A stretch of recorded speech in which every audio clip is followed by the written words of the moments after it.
जो आज का चैप्टर है चार्ज ऑफ जीएसटी। ठीक है, इसमें हम लोग जानेंगे कि कब सप्लाई इंटर स्टेट होगा और कब सप्लाई इंट्रा स्टेट होगा। ठीक है, इन दोनों में फर्क क्या है, इंटर स्टेट और इंट्रा स्टेट में फर्क क्या है। अगर supply with in one state हो, ठीक है, तो उसे इंट्रा स्टेट कहा जाता है। ठीक है, अगर दो डिफरेंट स्टेट हो तो उन्हें इंटर स्टेट कहा जाता है। ठीक है, इंटर स्टेट। तो इससे मतलब ऐसा करने का क्या फायदा हुआ, मतलब दोनों सप्लाई तो है बट इंट्रा स्टेट और इंटर स्टेट क्यों कहा गया, क्योंकि इंट्रा स्टेट के केस में ना CGST और SGST या UTGST लगेगा। मतलब इंट्रा स्टेट सप्लाई में स्टेट का भी कुछ हिस्सा होता है या यूनियन टेरिटरी का। ठीक है, जबकि इंटर स्टेट सप्लाई में सिर्फ और सिर्फ IGST लगता है, इसमें स्टेट का कोई भी हिस्सा नहीं होता है। ठीक है, तो हम चैप्टर में जाने से पहले कुछ डिफिनेशंस को समझेंगे। ठीक है, क्योंकि आगे हमें वो काम देगा।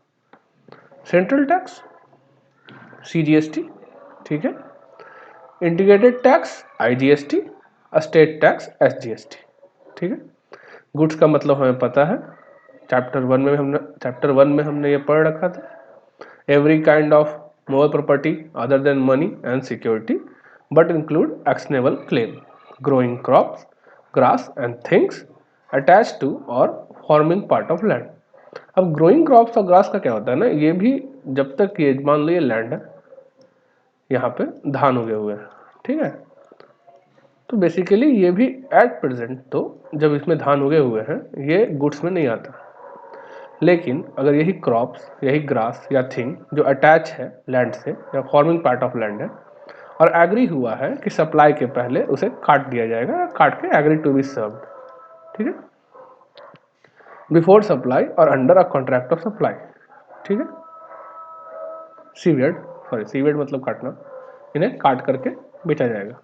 ठीक है, under a contract of supply, supply के पहले इन्हें काट दिया जाएगा और जो भी प्रोसेसिंग है वो करने के बाद इन्हें बेचा जाएगा।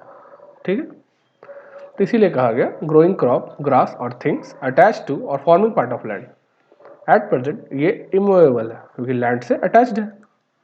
ठीक है, बट एग्री किया गया है कि इसे सीवेड कर दिया जाएगा, मतलब काट दिया जाएगा सप्लाई के पहले या under a contract of supply इसे काट करके ही बेचा जाएगा। ठीक है, एग्रीगेट टर्नओवर ये बहुत इंपॉर्टेंट है समझना। ठीक है, क्योंकि जब आप कंपोजिशन सप्लाई में जाएंगे ना और एग्रीगेट टर्नओवर कैसे समझेंगे, एक माइनर डिफरेंस है जिसके कारण गलतियां होती हैं। ठीक है, तो जब हम रजिस्ट्रेशन चैप्टर पढ़ेंगे तो उस माइनर डिफरेंस को मैं नोट करा दूंगा आपको। ठीक है, एज इट इज अभी समझने के लिए एग्रीगेट टर्नओवर का मतलब होता है means the aggregate value of all taxable supply. ठीक है, समझ गए, excluding the value of inward supply on which tax is payable by person on reverse charge। अब ये क्या है, कई दफा क्या होता है ना, ये सप्लायर है और ये रिसिपिएंट है। ठीक है, जनरली जीएसटी पे करने का लायबिलिटी सप्लायर पे होता है। ठीक है, लेकिन कुछ केसेस में जीएसटी पे करने का लायबिलिटी रिसिपिएंट पे होता है। तो कहने का अर्थ ये था कि अगर ये सप्लाई किया और रिसिपिएंट को टैक्स पे करना है उस सप्लाई पे तो उसे रिवर्स चार्ज कहा गया। ठीक है, इस केसेस में ये इनवर्ट सप्लाई था, देख रहे हो, इसके लिए क्या था, ये इनवर्ट सप्लाई, तो ये इसके एग्रीगेट टर्नओवर कैलकुलेट करने के टाइम इंक्लूड नहीं होगा। लेकिन अगर एस के पॉइंट ऑफ व्यू से देखें तो आउटवर्ड रिवर्स चार्ज था। क्या था ये, outward reverse charge, outward reverse charge, समझे, तो आउटवर्ड रिवर्स चार्ज इंक्लूड होता है एग्रीगेट टर्नओवर में, जबकि इनवर्ड रिवर्स चार्ज इंक्लूड नहीं होता। क्यों, क्योंकि ये तुम्हारा सप्लाई थोड़े है। हाँ, इसका सप्लाई है बट ये टैक्स पे नहीं कर रहा ना उस पर, यही फर्क है ना, सप्लाई तो इसी का है। तो एग्रीगेट टर्नओवर में आउटवर्ड रिवर्स चार्ज इंक्लूड होता है but inward reverse charge include नहीं होता। ठीक है, एग्जम्प्ट सप्लाई भी इंक्लूड होगा एक्सपोर्ट ऑफ गुड्स और सर्विस भी इंक्लूड होगा, both and inter state supply भी इंक्लूड होगा वो सारा पर्सन जिसका पैन सेम है on all India basis but exclude CGST, SGST, UTGST and IGST and cess. GST के अंदर जो भी टैक्स लगने वाले हैं ना उन्हें एक्सक्लूड करते हुए, ठीक है, समझ गए। मतलब जब हम BM एग्रीगेट टर्नओवर कैलकुलेट करेंगे तो टैक्सेबल सप्लाई आएगा, ठीक है।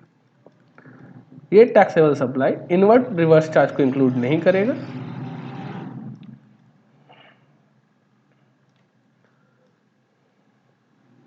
बट आउटवर्ड रिवर्स चार्ज जहां आपको टैक्स नहीं देना, टैक्स तो रिसिपिएंट को देना है, समझे, ये इंक्लूड होगा। तो यही टैक्सेबल सप्लाई का ये इंक्लूड होगा, ये नहीं होगा, ठीक है। एग्जाम्प्ट सप्लाई जहां GST नहीं लगता फिर भी इंक्लूड होगा। एक्सपोर्ट ऑफ गुड्स और सर्विस ये भी इंक्लूड होगा, इंटर स्टेट सप्लाई भी इंक्लूड होगा, और वो किस बेसिस पे होगा, जितनी भी रजिस्ट्रेशन या जो भी रजिस्ट्रेशन नहीं भी है, अगर ये पर्सन है, ये state A, B, C, D में काम कर रहा है और हर जगह पे ये सेम पैन कोड करता है, सेम पैन, एक ही पैन के अंदर ये काम कर रहा है, तो सारे स्टेट A का भी टर्नओवर, स्टेट B का भी, स्टेट C का भी और स्टेट D का भी जो भी सेल हुआ है सारे को कैलकुलेट किया जाएगा एग्रीगेट टर्नओवर कंप्यूट करने के टाइम, समझ गए। ध्यान बस ये रखना, आउटवर्ड रिवर्स चार्ज ये इंक्लूड होता है, ठीक है। लोग गलती क्या करते हैं ना, excluding the value of invert supplies on which tax is payable by person on reverse charge में क्या गलती करते हैं, क्वेश्चंस आते हैं और लिखा रहता है कि सप्लायर ने आउटवर्ड सप्लाई दिया जिसपे रिसिपिएंट की लायबिलिटी टैक्स पे करने की, और लोग क्या सोचते हैं कि यहाँ पे टैक्स तो लगा नहीं, तो वहाँ लिखा हुआ था रिवर्स चार्ज पे, तो बट जब ध्यान से पढ़ेंगे तो इनवर्ड रिवर्स चार्ज क्या है, inward reverse charge, outward reverse charge include है एग्रीगेट टर्नओवर में सप्लायर के, ठीक है। जब आप रिसिपिएंट होंगे और इनवर्ड रिवर्स चार्ज में होगा जहाँ पे टैक्स आपको पे करना है तब इंक्लूड नहीं करने का, ठीक है। कस्टम फ्रंटियर ऑफ इंडिया, अब ये कुछ नहीं होता, बेसिकली जब कस्टम पे पोर्ट पे जब सामान आते हैं ना, ये शिप आया यहाँ पे, मान लो ये शिप है, ये जैसे यहाँ पोर्ट पर आएगा ना इसे ही कस्टम फ्रंटियर कहा जाता है, तो फ्रंट सबसे आगे means the limit of custom area. Custom area is the area of custom station or a warehouse and include any area in which imported good or exported good are ordinarily kept before clearance by custom authority। तो जब तक good clear नहीं हो जाए home consumption के लिए, मतलब जब कस्टम ड्यूटी पे होने के पहले तक जहां भी सामान रखा गया कस्टम एरिया में उसे कस्टम फ्रंटियर कहा गया, ठीक है। ये क्या होता है, नॉन टैक्सेबल ऑनलाइन रिसीपमेंट, ये आप OIDR सर्विसेज जब पढ़ेंगे ना तब हमेशा आएगा, ठीक है। OIDR online information database access and retrieval services, ठीक है। होता क्या है, नॉन टैक्सेबल ऑनलाइन रिसिपिएंट का मतलब होता है unregistered person receiving online information and database access और retrieval services located in taxable territory, समझ गए। मतलब वो बंदा इंडिया में है, ठीक है, लेकिन अनरजिस्टर्ड है, समझ गए। तो अनरजिस्टर्ड है तो कवर हो गया। दूसरा, तो नीचे एक्सप्लेनेशन में जाइएगा तो अनरजिस्टर्ड पर्सन का मतलब गवर्नमेंट भी इंक्लूड किया गया है यहाँ पे, ठीक है। ये जो सेक्शन लिखा है ना 24(6), ये वो पर्सन है ना जिसे कंपलसरी रजिस्ट्रेशन लेना होता है, वैसा पर्सन जिसको TDS काटना है GST के अंदर, समझे। तो ये सिर्फ गवर्नमेंट ही काटती है, गवर्नमेंट कॉन्ट्रैक्ट के केस में बस कटता है ये TDS, ठीक है। तो अनरजिस्टर्ड पर्सन का मतलब क्या हुआ, या तो एक इंडिविजुअल हो सकता है या तो गवर्नमेंट हो सकती है, ठीक है, उसे कहा गया नॉन टैक्सेबल ऑनलाइन रिसीप्ट, ठीक है। ये देखिए OIDAR आया समझ में, online information and database access और रिट्रीवल सर्विसेज, सिर्फ इसके लिए ये टर्म है, ठीक है। होता क्या है ना कि अगर ये person non taxable online recipient नहीं हुआ, मतलब कि रजिस्टर्ड पर्सन हुआ, उस केस में रिवर्स चार्ज हो जाता है, ठीक है।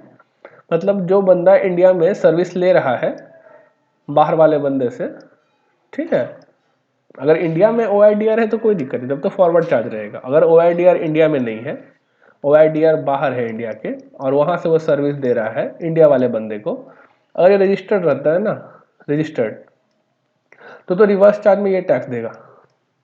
अगर ये अनरजिस्टर्ड रहता है, मतलब ये नॉन टैक्सेबल ऑनलाइन रिसिपेंट रहता है, तो उस केस में OIDR ही टैक्स देगा फॉरवर्ड चार्ज में। अब उसके लिए हो सकता है वो यहाँ पे फिजिकली प्रेजेंट हो, ठीक है, या अपना रिप्रेजेंटेटिव अपॉइंट करे, या दोनों में से कुछ नहीं है तो किसी बंदे को अपॉइंट करे जो उसके बिहाफ पे टैक्स पे करे, ठीक है। ये भी हम लोग आगे पढ़ेंगे विस्तार में, ठीक है। प्रिस्क्राइब इसका कोई मतलब नहीं है, प्रिस्क्राइब का मतलब आता है means prescribe by the rules, ठीक है।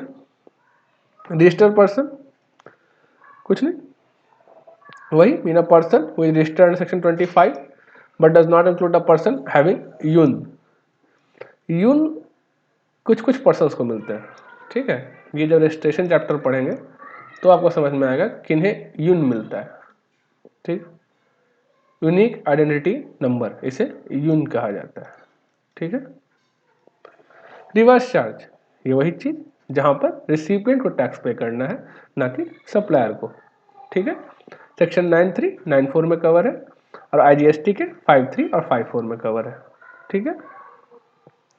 सर्विस का मतलब कहा गया एनीथिंग अदर देन गुड, वो तो पता ही है, पर गुड तो मनी और सिक्योरिटी भी नहीं होता, तो बोला गया anything other than good and other than money and security. ये हमने पहले भी पढ़ रखा है, ठीक है। सप्लायर का मतलब जानते हैं, पर्सन सप्लाइंग द गुड्स और सर्विसेज और बोथ, ठीक है। टैक्सेबल सप्लाई का मतलब वही जिस पर टैक्स लेवी हो CGST एक्ट के अंदर, क्योंकि हमारा जो पोर्शन है, हमारा जो स्टडी मटेरियल है, वो CGST एक्ट को ज़्यादातर कवर करता है, ठीक है, समझ गए। इसलिए यहाँ पे CGST, ऐसा नहीं IGST के अंदर भी अगर लेवी होता है तो वो भी, ठीक है, टैक्सेबल सप्लाई कहलाएगा। नॉन टैक्सेबल सप्लाई का मतलब होता है मीन सप्लाई ऑफ गुड्स और सर्विस और both which is not levy to tax under CGST act और अंडर IGST एक्ट, जिस पर टैक्स नहीं लगता हो, ना ही CGST में ना ही IGST में, ठीक है। टैक्सेबल पर्सन का मतलब बताया गया means a person who is registered और liable to be registered under section 22, ठीक है। यहाँ पे एग्रीगेट टर्नओवर का लिमिट बताया गया है, और ये 24 जहाँ पे बताया गया है, ठीक है, समझ गए। ये देखिए 22 person liable to be registered, मतलब जो एग्रीगेट टर्नओवर क्रॉस कर गया, और 24 person liable to be registered compulsory registration. भले ही टर्नओवर लिमिट इसका कम हो, एग्रीगेट टर्नओवर का लिमिट है 20 लाख, जनरल लिमिट 40 लाख का भी लिमिट है, और 10 लाख भी है कुछ कुछ स्टेट के केस में, वो हम लोग समझेंगे वही चैप्टर 8 में बढ़िया से, ठीक है। दूसरा टैक्सेबल पर्सन का मतलब वो भी है जो वॉलंटरी रजिस्ट्रेशन ले लिया है, ठीक है। वो लायबल नहीं था रजिस्टर होने के लिए 22 के हिसाब से, 22 के हिसाब से, बट उस पर्सन ने क्या किया, रजिस्ट्रेशन ले लिया है अपने मन से, तो ले लिया तो टैक्स दो, अब ले लिया तो टैक्स दो, ठीक है। रिसिपेंट का मतलब बताया गया है, ये हम लोग पहले भी पढ़ चुके हैं, ठीक है।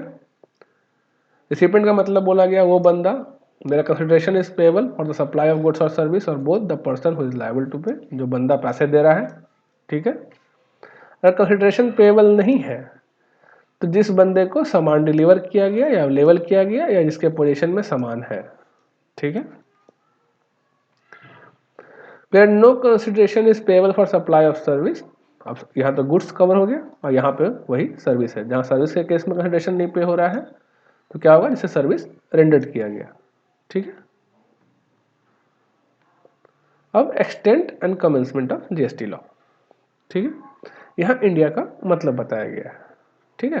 तो ये देखिए इंडिया का मतलब, ये है हमारा टेरिटोरियल वाटर। यहाँ तक ना गवर्नमेंट टैक्स कैलकुलेट, यहाँ पर अगर कोई बंदा मान लो कि तेल का खनन कर रहा है, यहाँ तक बंदा GST अप्लीकेबल होता है, इसके बाद अप्लीकेबल नहीं होता। यहाँ पे आप GST कलेक्ट नहीं कर सकते किसी से, ठीक है। इस पोर्शन में यहाँ तक कर सकते हैं, ये 12 नॉटिकल माइल्स तक होता है, ठीक है। ये 24 नॉटिकल माइल्स तक होता है यहाँ से, मतलब टोटल कितना हो गया, 12 और 24 36 नॉटिकल माइल, ठीक है। और यहाँ से फिर जो स्टार्ट होता है 200 नॉटिकल माइल, देखिए यहाँ से, यहाँ पर से है, ये हो गया 212 नॉटिकल माइल ओवरऑल, ठीक है। और ये है हाई सी, ठीक है। हाई सी सेल शायद, हाई सी सेल याद आ रहा है, हाई सी सेल यही है। अगर यहाँ पर कोई सेल होता है ना इस वाटर में, हाई सी सेल जिसे कहा गया था, यहाँ पे जीएसटी नहीं होता है। ठीक है, समझ गए। अब स्टेट जीएसटी लॉ कुछ मतलब नहीं है, स्टेट का अपना जीएसटी लॉ होता है। जैसे महाराष्ट्र जीएसटी एक्ट 2017, वैसे ही आपका हो सकता है कि मान लीजिए गुजरात जीएसटी एक्ट होगा, ठीक है, उत्तर प्रदेश जीएसटी एक्ट होगा, बट ये हम लोग को नहीं पढ़ना है। मोर और लेस ये इनके अंदर जो प्रोविजंस है वो सिमिलर टू सीजीएसटी एक्ट है। ठीक है, समझ गए। State include union territory with legislature, ये दिल्ली में लेजिस्लेचर है, समझ रहे हैं, स्टेट का।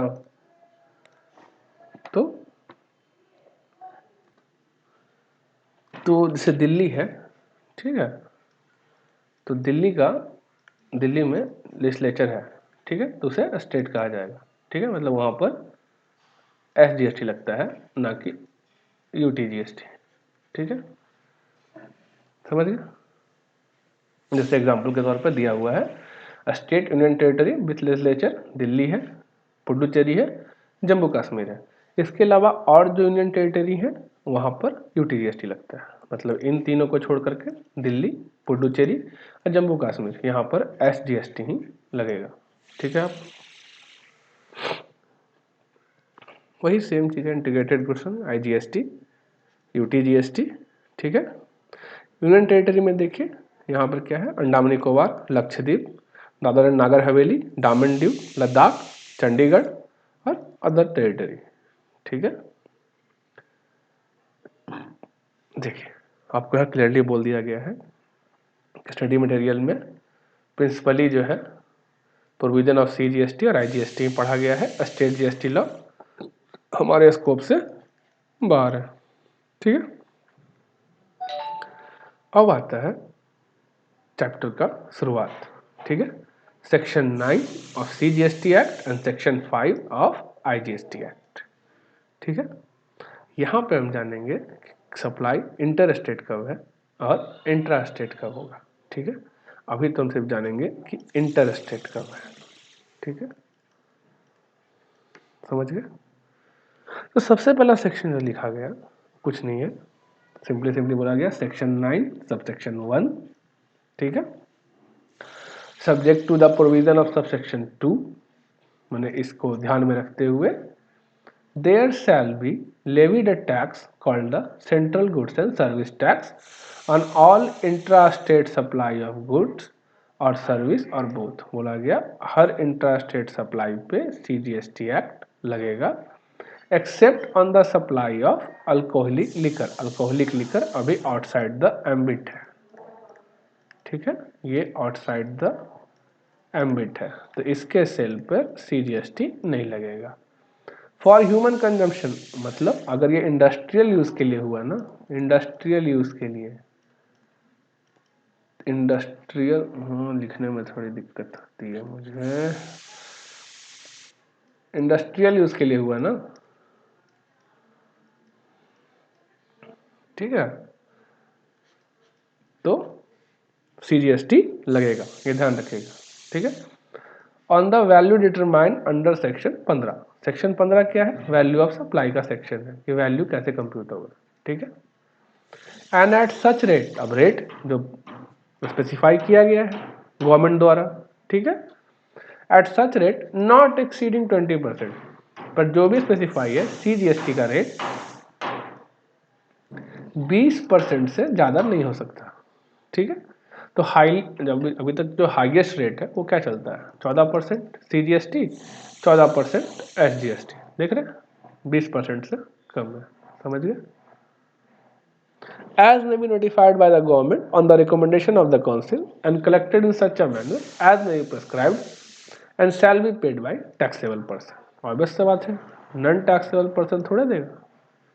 टैक्सेबल पर्सन कौन है, जो रजिस्टर्ड है, 22, 24, याद आया। अब नीचे कहा गया सब्जेक्ट टू सबसेक्शन 2 कहा गया था। सबसेक्शन 2 क्या करता है, वो करता है the central tax on supply of petroleum crude high speed diesel motor spirit commonly known as petrol natural gas and aviation turbine fuel. तो ये क्या हुआ, पहला पेट्रोलियम क्रूड जो जस्ट तेल निकालता है एकदम रॉ, और ठीक है हाई स्पीड डीजल, ठीक है मोटर स्पिरिट जिसे पेट्रोल कहा जाता है, नेचुरल गैस, ठीक है, और ये पांचवा एविएशन टरबाइन फ्यूल, ठीक है। Shall be levied with effect from such date as may be notified by government. इसका कहने का मतलब ये पांचों जो है ना, ये आउटसाइड द एम्बिट नहीं है, इस पे अभी बस जीएसटी लग नहीं रहा, क्या समझे। जिस दिन सरकार को इच्छा होगी उस दिन इसे जीएसटी के अंडर ले आएंगे और इस पर जीएसटी लगेगा। जबकि alcoholic liquor for human consumption ना, ये एम्बिट से ही बाहर है, इस पर जीएसटी कभी नहीं लगेगा, इस पर स्टेट का ही पावर है, समझ गए। अब नीचे लिखा हुआ है the government may on the recommendation of the council by notification specify category of supply of goods or service on both the tax on which shall be paid on reverse charge basis। Subsection 9(3) देख रहे, reverse charge basis पे लगेगा goods और service जो government notify करे, जिसमें मतलब इसमें रिसिपिएंट टैक्स पे करेगा ना कि सप्लायर, समझ गए, आ गया समझ में। Apply to such recipient as if he is the person liable for paying the tax, मतलब रिसिपिएंट ही वो बंदा है जो 9(3) में कवर गुड्स और सर्विस पे टैक्स पे करेगा, ठीक है, ना कि सप्लायर। अब 9(4) क्या कहा गया, 9(4) कहा द गवर्नमेंट में on the recommendation of the council by notification specify A class of registered person. अब समझिए 9(3) क्या कहा, गुड्स और सर्विस जिस पे रिवर्स चार्ज लगेगा। 9(4) क्या कहता है, 9(4) कहता है कि वो पर्सन, वो रजिस्टर्ड पर्सन, ठीक है, who shall in respect of supply of a specified category of goods or service or both received from a unregistered person। अगर वो अनरजिस्टर्ड पर्सन को सामान लेता है, एक रजिस्टर्ड पर्सन अगर अनरजिस्टर्ड पर्सन से सामान लेता है या सर्विस लेता है तो उस केस में रजिस्टर्ड पर्सन टैक्स पे करेगा, ठीक है। मतलब ये जो रिवर्स चार्ज है ना, ये रजिस्ट्रेशन के बेसिस पे है, और ये जो रिवर्स चार्ज है ना, ये रिवर्स चार्ज गुड्स और सर्विस के बेसिस पे है। तो 9(3) और 9(4) में डिफरेंस यही है, पहला वाला गुड्स और सर्विस का बात करता है और सेकंड वाला रिवर्स चार्ज जो है वो पर्सन पे बात करता है कि अगर एक बंदा रजिस्टर्ड है और अगर अनरजिस्टर्ड पर्सन से कुछ जो भी स्पेसिफाइड गुड्स और सर्विस लेता है तो उस केस में ये रजिस्टर्ड पर्सन पे करेगा, मतलब पे तो रिसिपिएंट ही कर रहा है ना, ठीक है, बस ये रजिस्टर्ड रिसिपिएंट है और ये सप्लायर अनरजिस्टर्ड है, ठीक है। एट प्रेजेंट ऐसा कोई भी नोटिफाई नहीं हुआ है, एक है रियल एस्टेट वाले में आप देखेंगे वहां पर एक कंडीशन है, ठीक है, रियल एस्टेट का टैक्सेबिलिटी पढ़ेंगे ना तो वहां पे आपको वो मिलेगा, एक है, ठीक है, समझ गए।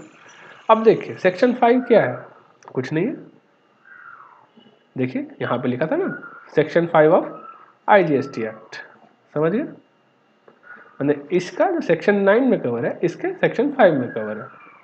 और यहाँ क्या लिखा गया है, यहाँ पे वही सेम सेम सेम सारी लाइनें सेम है। सेक्शन 1 वही चीज़ बोलेगा कि आईजीएसटी लगेगा इंटर स्टेट सप्लाई, ठीक है, समझ गए, except for alcoholic liquor for human consumption, ठीक है, सबसेक्शन 2 के अथी करते हुए। उसके बाद बोला integrated goods imported into India shall be levied and collected, ठीक है। इसमें एक चीज ऐड हुआ क्या कि जब इंपोर्ट करेंगे ना आप, इंपोर्ट ऑफ गुड्स, ठीक है, तो वहां पर आपको कस्टम के साथ साथ क्या लगेगा, आईजीएसटी, ठीक है, समझ गए।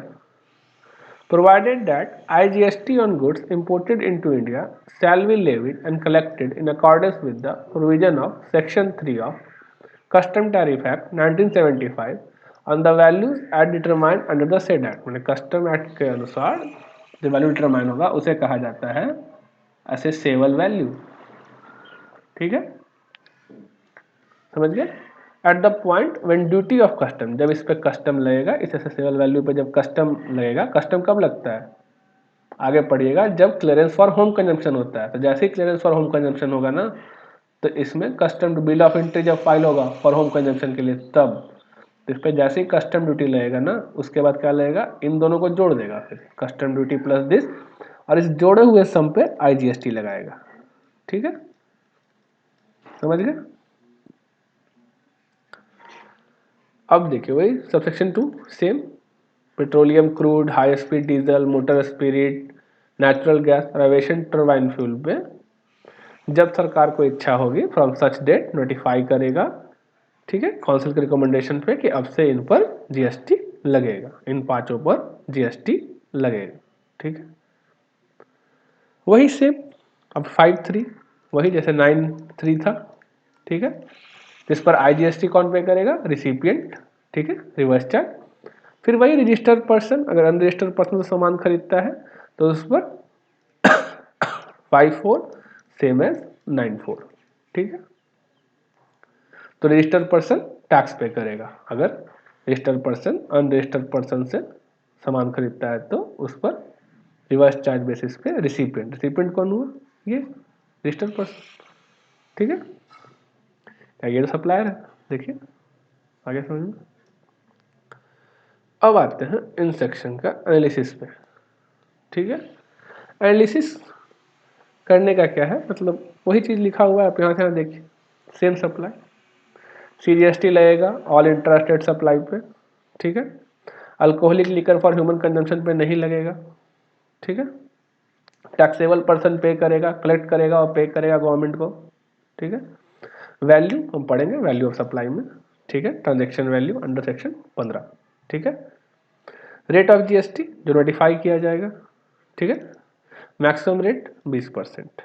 ठीक है, in case of inter state supply goods and service IGST लगेगा ट्रांजेक्शन वैल्यू पे, सेक्शन 15 वैल्यू ऑफ सप्लाई।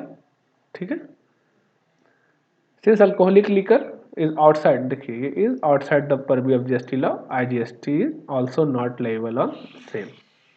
ठीक है, अब IGST जो मैक्सिमम लग सकता है ना वो 40% है। ठीक है, CGST जो मैक्सिमम लग सकता है वो 20% है, मतलब 20% ये और SGST 20, तो हो गया ना 40, और IGST जो है वो मैक्सिमम कर सकता है 40%। ठीक है, तो पर मैक्सिमम ये 28% है IGST। ठीक है, और ये 14।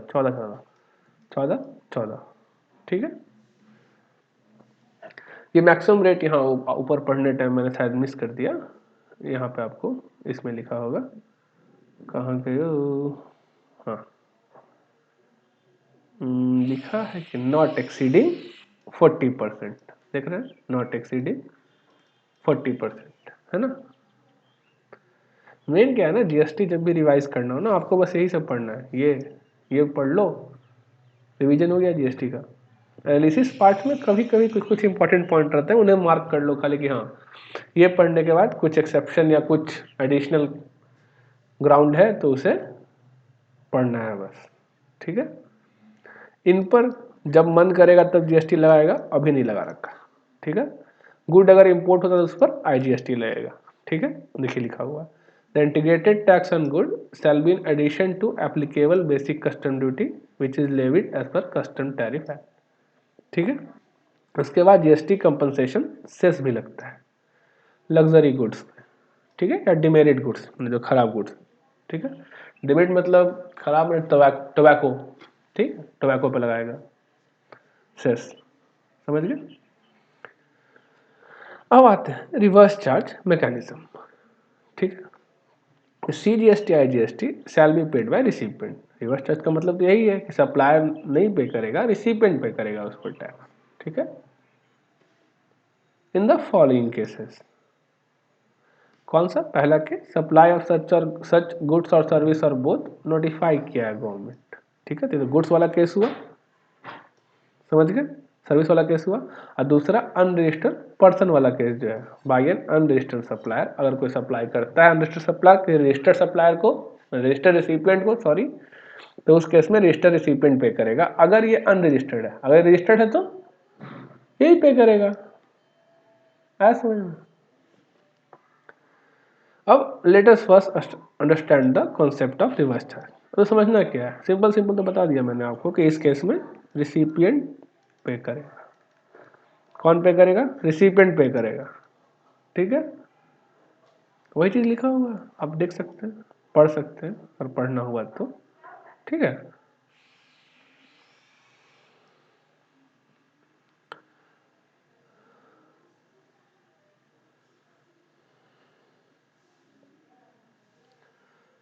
अब देखिए ये हमारे पेपर से बाहर है क्या, reverse charge supply of goods वाला। ठीक है, ये हमें नहीं पढ़ना, समझ गए। कुछ एग्जाम्पल दिया है बट कोई दिक्कत नहीं, ये हमारे सिलेबस के बाहर है। ठीक, हमारे सिलेबस के अंदर क्या है, सप्लाई ऑफ सर्विस, जिस पर रिवर्स चार्ज लगेगा। ठीक है, देखिए लिखा हुआ है example of good on which tax is paid by recipient under reverse charge have been given here under only for knowledge of student, these are not relevant for examination purpose. ठीक है, लेकिन जो रिवर्स चार्ज सर्विस पे लगेगा ना, वो हमारे chapter का हिस्सा, वो हमारे सिलेबस का हिस्सा है। ठीक है, तो इसके लिए सेपरेट लेक्चर भी मैं पूरा बना दूंगा। ठीक है, अभी के लिए हम क्या करते हैं कि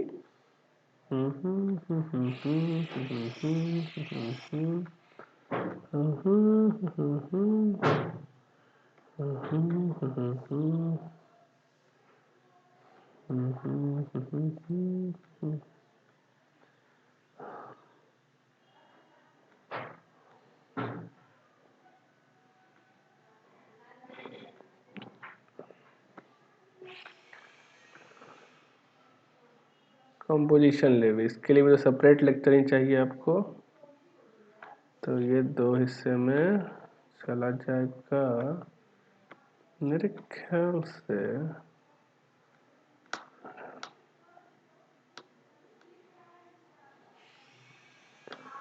तो लग रहा है आज यहीं पे छोड़ देते हैं। ठीक है,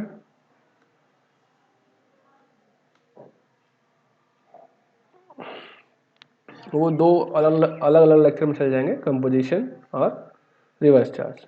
ठीक है।